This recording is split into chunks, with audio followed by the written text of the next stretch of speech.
Well, normally I say good afternoon. Today I'm going to call it a great afternoon because I think it was a very important moment for the people of Detroit and the people of the state of Michigan. And I really want to say thank you to the House of Representatives for their outstanding work. And I'm very proud to be joined by a number of great leaders and representatives from the House. So we have the Speaker, Jase Bolger, the Minority Leader, Tim Greimel, and we have Representatives Walsh and Representative Stallworth. And I want to personally thank each one of them for their outstanding work on this effort. This was truly a bipartisan team effort that wasn't about politics, but stepping up to do the right thing for all the citizens of the state of Michigan. So I'm very proud of the effort one end. In addition, I'd like to thank a number of people that were part of this process. Mayor Duggan did great work, the emergency manager, Kevin Orr. There were so many people that participated in this, both on the business side, on labor. This was about people coming together to work together, to recognize this is truly an opportunity to say, let's change the direction of Detroit. The city's already coming back in so many ways, but from a public sector perspective, this really helps create an environment for success. I would remind people our work is not done. I want to thank the House for their wonderful work, but we still have work to be done in the Senate. Hopefully we can get that done on a prompt fashion. But this is a great opportunity to move Michigan ahead.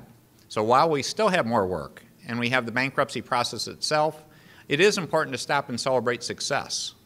And this is a success moment that truly should be enjoyed and acknowledged because of the great work of the House of Representatives and the great teamwork within the House of Representatives.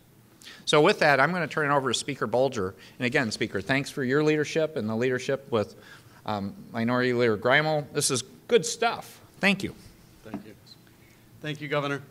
And I want to be sure to thank Chair Walsh for your dedication, your effort, and certainly Detroit Caucus Chair Stallworth, thank you, as well as Minority Leader Greimel. Thank you for your work and your dedication to set politics aside and put people first.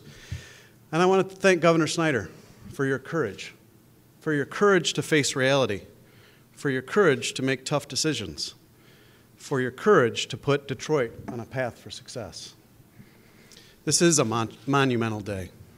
This is a day that is about a brighter future for the people of Detroit and for the success of Michigan. This is a day that serves the Michigan citizens who are residents of Detroit. And this is a day that protects the hardworking taxpayers all across the state of Michigan. Today is a day about success and opportunity for the kids in Detroit. And today is a day about success and opportunity for my kids in Marshall. And it's my pleasure to, again, congratulate and thank Minority Leader Greimel for helping post a supermajority in the House of Representatives. Thank you for your work. Well, thank you, Jase. And I want to also echo the thanks to members of both parties on both sides of the aisle in the House of Representatives. Certainly, thanks belongs to Speaker Bolger, Governor, but I especially want to thank Representative Walsh and Representative Stallworth. Both of you worked extremely hard to make this piece of legislation possible. It's certainly not perfect. It has its critics at both ends of the political spectrum. But today we made a decision that we were not going to let the perfect get in the way of the good. And this important legislation will make sure that we're charting a path forward for the city of Detroit.